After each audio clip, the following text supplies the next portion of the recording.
Assalamualaikum warahmatullahi wabarakatuh.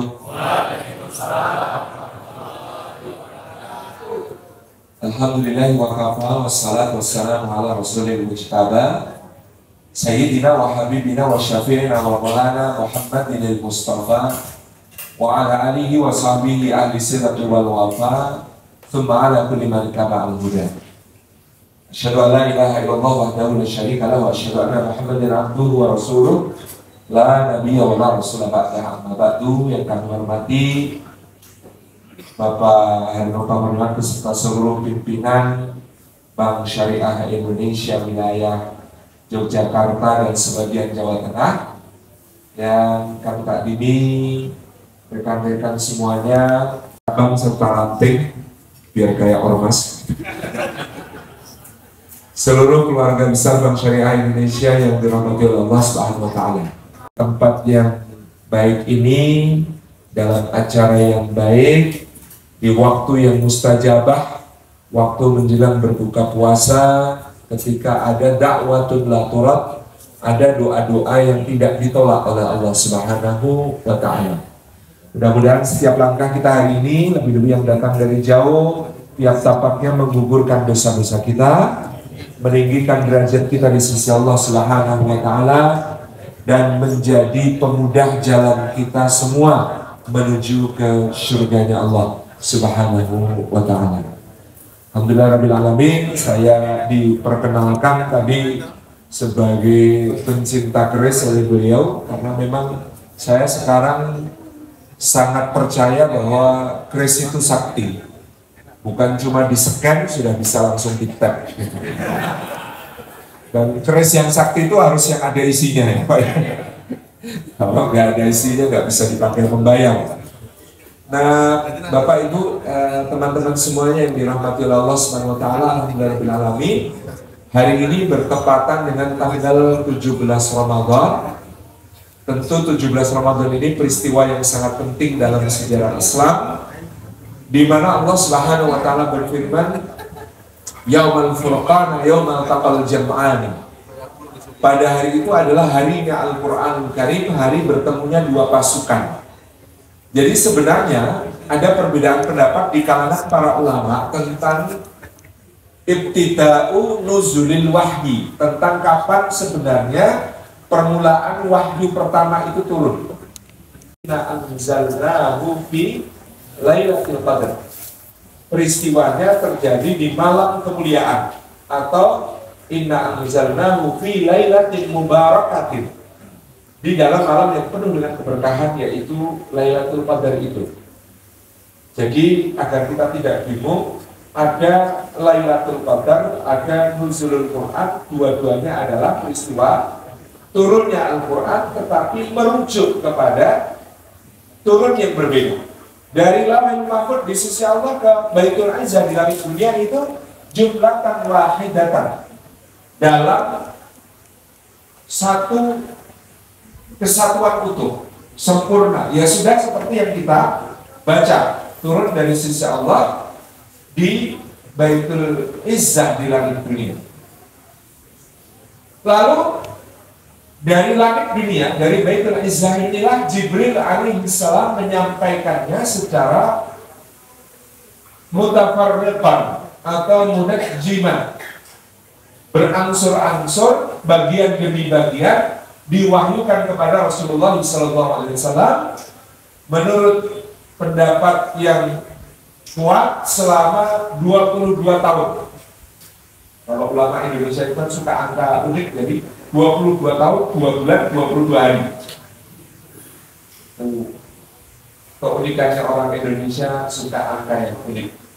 Makanya kalau menurut orang Jawa, hamil itu bukan 9 bulan, tapi 9 bulan, 9 hari, 9 jam, 9 menit, 9 detik. Bukan 9 bulan 10 hari, tapi 9 bulan, 9 hari, 9 menit, 9 detik. Makanya jumlah ayat Al-Quran dihitung jadi 6.666. Faktualnya menurut qiraat Hafiz yang kita pakai di Indonesia itu 6.236. Nah, 6.666 itu dari mana? Dari kalimatnya Sayyidina Abdullah ibn Abbas, Beliau mengatakan Al-Quranul Karim itu 6.000 ayatnya kisah, 600 ayatnya tanda-tanda kebesaran Allah, 60 ayatnya aturan muamalah sehari-hari, 6 ayatnya fikih, hukum.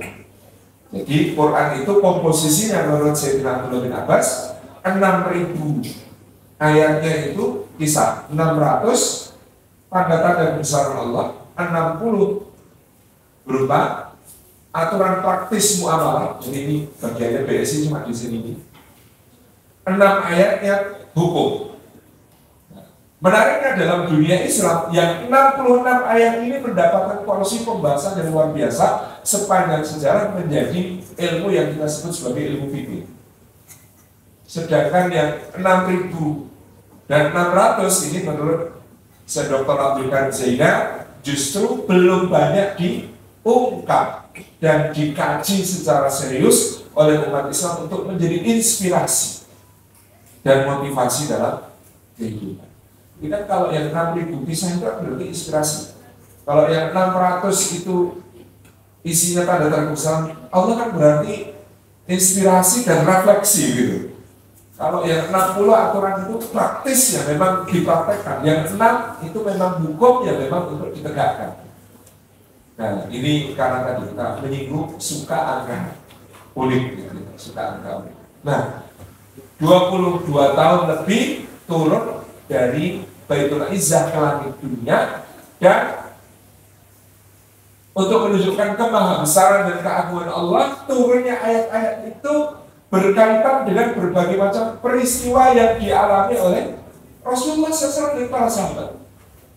Jadi kalau turun dari sisi Allah ke langit dunia jumlatan wahidatan utuh sempurna, turun dari Baitul Izzah di langit dunia kepada Rasulullah SAW disampaikan oleh malaikat Jibril itu berangsur-angsur bagian demi bagian, dan kebanyakan selalu berkaitan dengan peristiwa-peristiwa yang dialami oleh Rasulullah SAW dan para sahabat radhiyallahu anhum ajma'in, sehingga ini melahirkan satu cabang ilmu khusus dalam ulumul Quran, dalam ilmu-ilmu tentang Al-Quran, yaitu ilmu tentang asbabun nuzul, ilmu tentang sebab-sebab turunnya suatu ayat Al-Quran. Meskipun sebab ini maksudnya nisbi, sebab relatif, karena sebenarnya ayat Qurannya sudah ada sebelum sebab itu terjadi.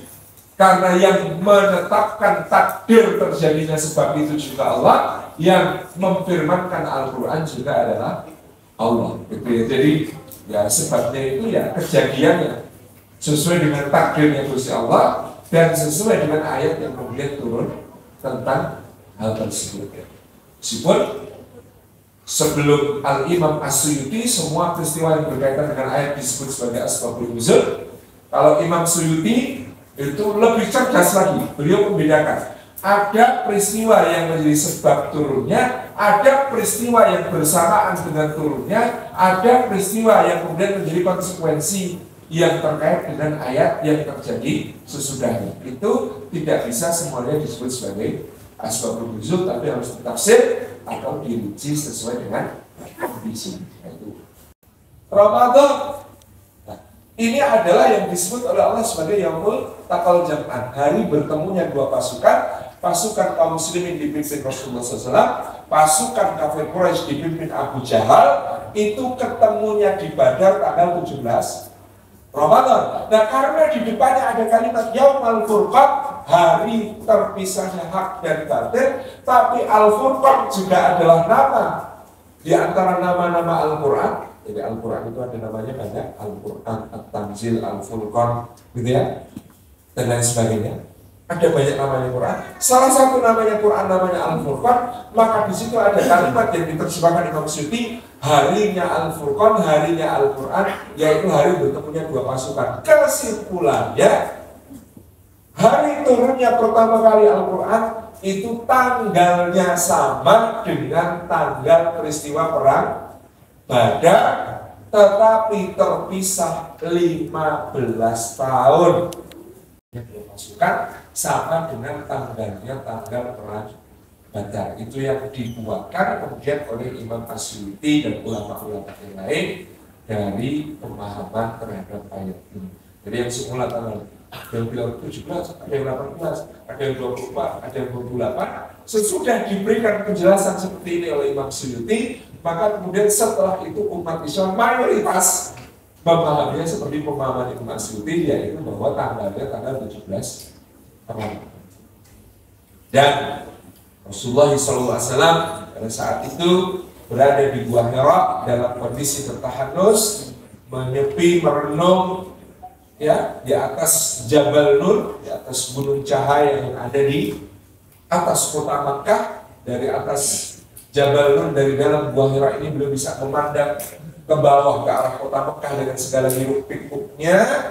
Dalam perenungan-perenungan itu beliau mentafakuri kondisi manusia yang jatuh ke dalam kejahiliahan. Mereka menyembah berhala, bahkan Ka'bah Baitullah yang nama sebutannya saja Baitullah, rumahnya Allah. Artinya orang-orang Quraisy masih mewarisi bagian dari ajaran Nabi Ibrahim alaihissalam bahwa ini adalah tempat yang digunakan untuk menyembah Allah Subhanahu wa taala semata-mata. Tetapi ironisnya pada saat Rasulullah diutus itu tidak kurang. Maka untuk mengubah kita itu, Allah Subhanahu wa taala menurunkan wahyu kepada Rasulnya sallallahu alaihi wasallam dengan firman pertamanya, Iqra bismi rabbikal ladzi khalaq. Perintah pertama supaya kita bisa berubah itu bukan sholat, bukan puasa, bukan zakat, bukan haji, bukan umroh. Perintah pertama supaya kita nantinya faham bahwa kita harus berubah adalah Iqra bismi rabbikal ladzi khalaq. Bacalah dengan nama Tuhan yang telah menciptakan. Karena segala sesuatu kalau dibaca dengan nama Allah yang telah menciptakan, maka dia pasti akan bermanfaat, tercegah madarat, dan bisa menjadi jalan kita untuk menghadap Allah Subhanahu wa taala dengan bekal yang memadai. Iqra, bacalah dengan nama Rabbmu yang telah menciptakan. Maka kata Ibnu Khaldun dalam kitab Al-Muqaddimah, kaidah peradaban itu dari ayat Iqra, dari ayat bacalah dengan nama Rabbmu yang telah menciptakan segala sesuatu. Apa kaidah peradaban? Kalau membaca menjadi ilmu itu untuk melayani iman. Kalau ilmu melayani iman, kata Ibnu Khaldun, maka peradaban akan rising up, akan menanjak. Kalau ilmu melayani ilmu, ansih, ilmu hanya demi ilmu, maka peradaban itu akan stagnan. Dan kalau ilmu sudah melayani hawa nafsu, maka peradaban itu akan decline and fall. Dia akan turun dan jatuh.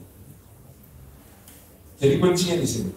Kalau ilmu melayani iman, maka peradaban akan tumbuh, menanjak. Kalau ilmu itu ansih untuk ilmu, maka dia akan stagnan.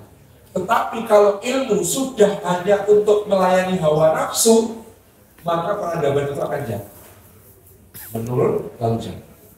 Maka ketika ilmu itu melayani iman misalnya, Masya Allah kita menyaksikan perkembangan peradaban yang begitu dahsyat. Kaum muslimin itu kaum yang toharah, suka bersuci, mutatahhirun,